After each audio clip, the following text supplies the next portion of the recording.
What is up, everybody? It's Lewpac here with another Albion Online video for you, and today we're going to be looking at one of the new aspect resource bosses, the Ore Guardians aspect.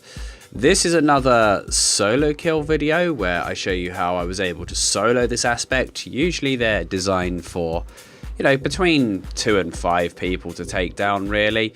You may have already seen my stone aspect takedown.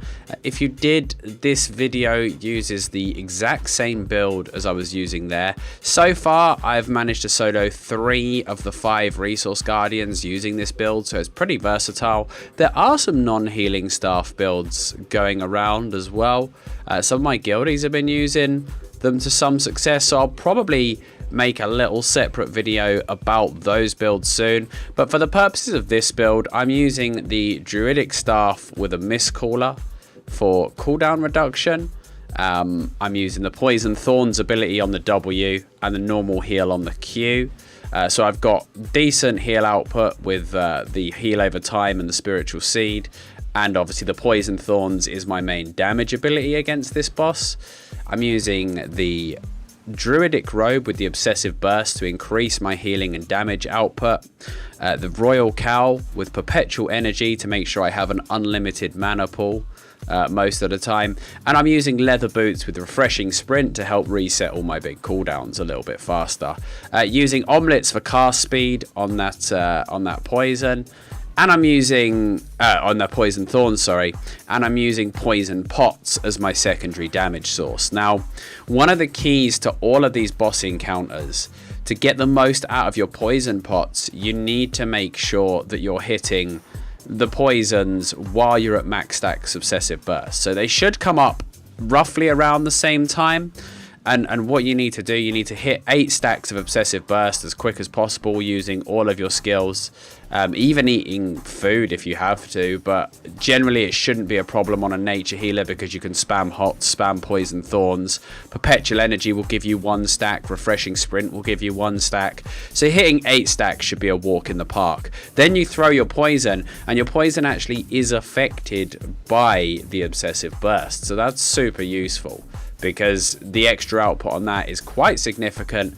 And when you're soloing this boss, this one has 165,000 HP, so he has even more HP than the stone boss that we looked at last time.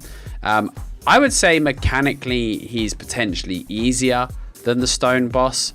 There's a lot less to go catastrophically wrong, but he does hit super hard. He definitely has a higher average damage output.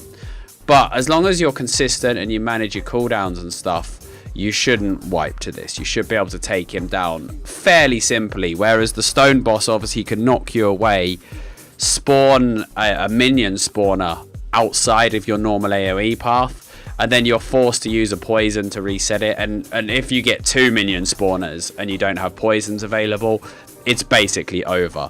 Whereas this guy is simply a mechanical DPS and healing check. So as long as you keep your healing rotation solid, you shouldn't go down.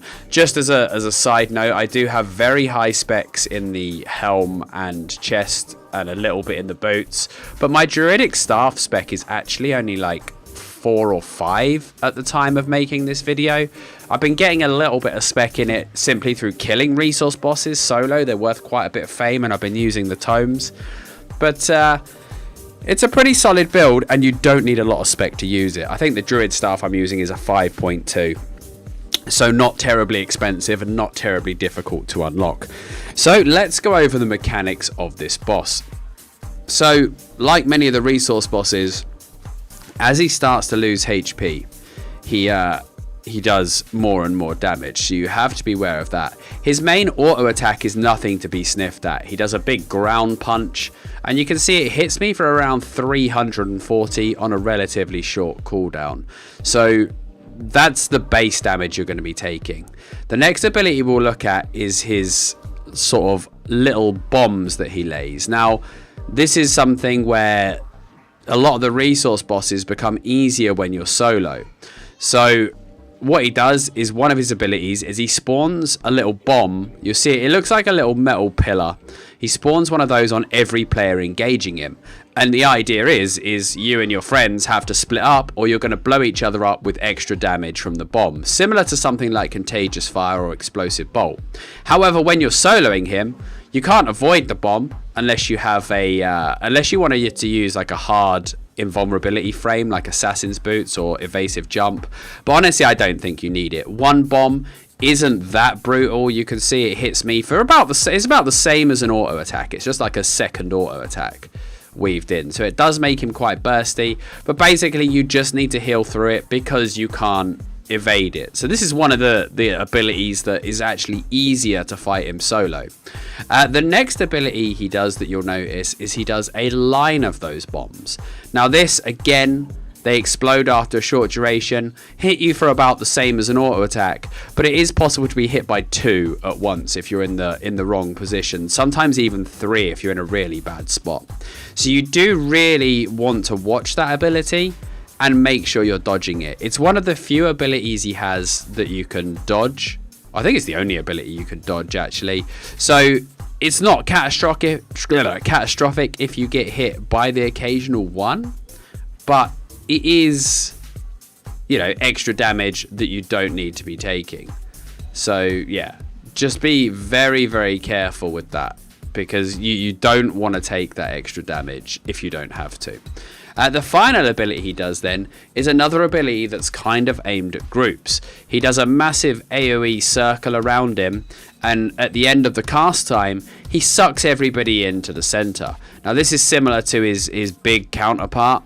And the idea of this is all of the ranged DPS and healers in a group get sucked into the middle, and then the bombs that he puts on you are much more dangerous because you're all clumped up, and it forces you to roll away, spread out, stuff like that. But again, this is an ability that we can pretty much ignore when soloing him. You just have to be a little bit careful that he doesn't end up pulling you into one of those sort of lines of bombs and stuff like that.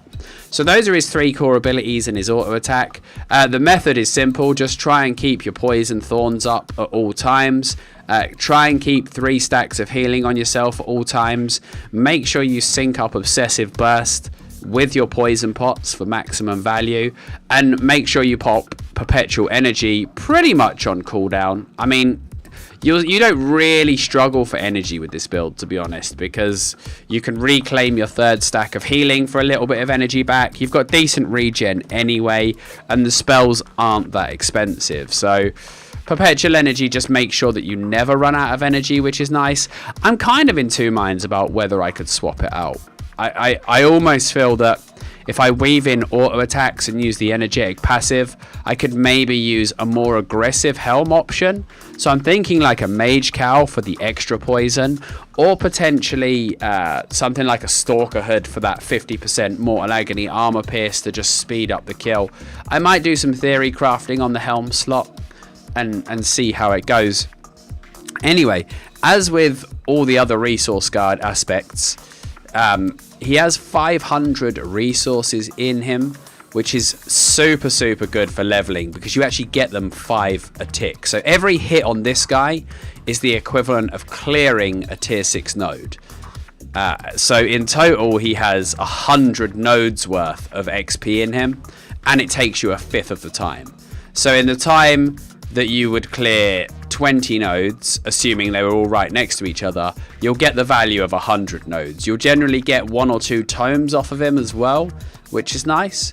And once you've got him down, it's just time to switch up to your gathering gear and gather away.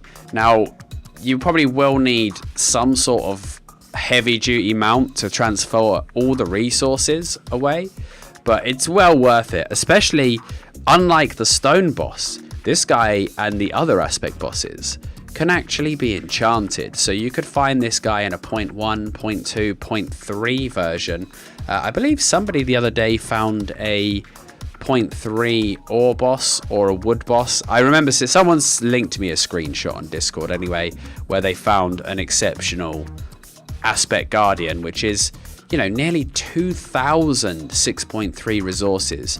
I'm a low spec gatherer, and I get nearly 2 stacks of resources off him, and I don't even wait for 10 stacks to start harvesting. I just get stuck in. That's generally the way I do it. So we've got 3 more boss videos to approach with this build potentially, assuming that this build can beat all of the bosses. I'm sure it can with the right mechanics. I'll have to check. I believe the fiber boss does a lot of silences, so that might be a stumbling block for the build, but we'll see what's coming. I already know I can beat the hide aspect because I have done it solo with this build. I just didn't record it yet, so that'll probably be the next video I do and bring to you guys, coming very, very soon to the channel. But that's it for this video. All that's left now is to harvest this guy and get my ore back to town. So thank you guys for watching, as always. Don't forget to leave a comment about what other videos you'd like to see in the future, and also what builds you guys have been using for these bosses. If you've been doing them in groups, if you've been doing them solo, let me know what builds you've had success with, and maybe we'll try them out. Lots more videos to come on my channel, so keep tuned and make sure you subscribe. Thanks for watching, guys. I'll see you soon.